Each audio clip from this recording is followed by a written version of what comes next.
Hello fellow learners. आज हम सीखेंगे कि एक एक शब्द आउट आपकी वोकेबलरी को कितना बेहतर बना सकता है। It can help not only to add new verbs to your vocabulary but at the same time ये आपको बताएगा कि कैसे मतलब एक ही रूल को फॉलो करके हम कितने सारे नए एक्सप्रेशंस सीख सकते हैं। So it is not only about the number of words you are going to add to your vocabulary today but at the same time how creative language can be, है ना। एट द सेम टाइम यदि आपको rules पता है ना तो मतलब कई बच्चे बोलते हैं sir how to build vocabulary fast, although there is no such formula, I don't have any such formula for you.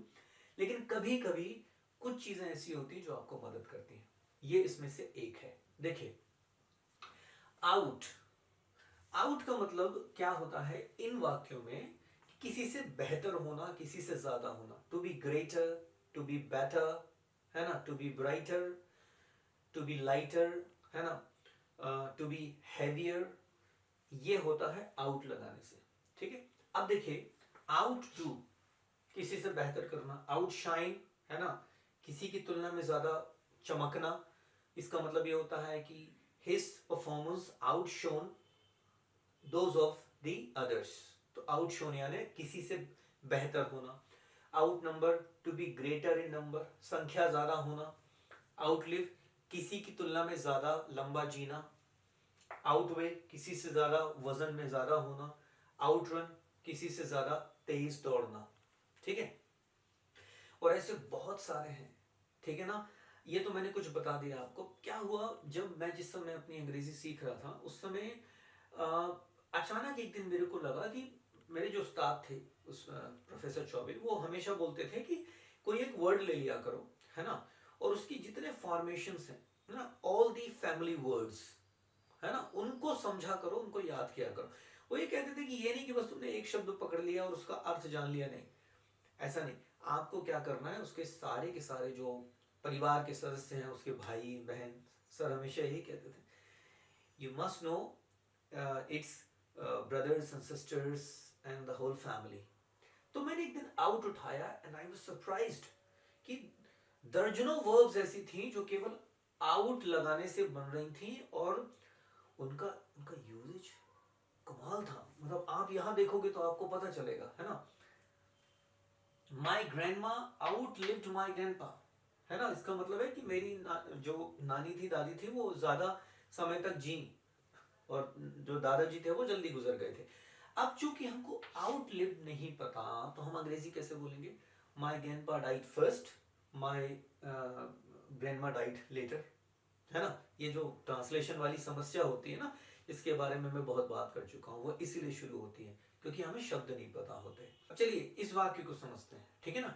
अब सोल्जर्स वर आउट नंबर्ड, है ना। अब मान लीजिए आप, है ना, एक लड़ाई हो रही है, दो आर्मी है, इस आर्मी में 10,000 सैनिक हैं, इसमें 1,000 हैं।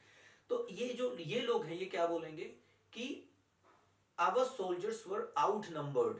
आउट नंबर्ड मतलब हमारे सोल्जर्स कम थे, इनके ज्यादा थे।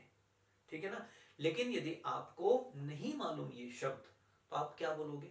आप ये बोलोगे कि well the number of soldiers in our army were less and the number of soldiers in their army were मोर।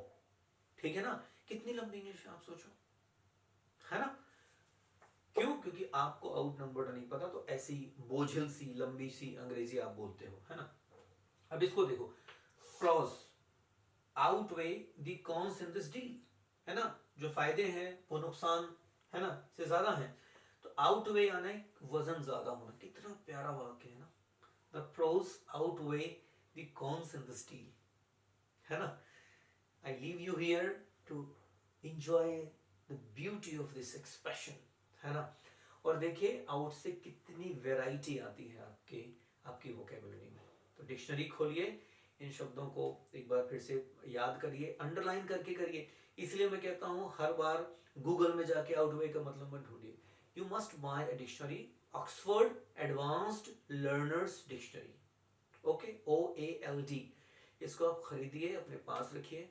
मेरे पास अभी भी रखी है। करीबन 23 साल से I have been using that dictionary for 23 years and it has never failed me. क्यों? क्योंकि ना केवल उसमें इस प्रकार के शब्द हैं बल्कि वाक्य भी बहुत अच्छे अच्छे दिए हुए हैं। साथ ही मैं आपको याद दिलाना चाहूंगा कि हमने बहुत सारे ग्रामर पे लेक्चर्स बनाए हुए हैं, ठीक है ना। आप हमारे चैनल में जाएं, काव्या फाउंडेशन, उसको सब्सक्राइब करें और टेंस, स्पीच, जीरंड, वर्ब्स के ऊपर कुछ लेक्चर्स बनाए हुए हैं, वो सब देखिए और मजा लीजिए, उसका फायदा उठाइए। Thank you.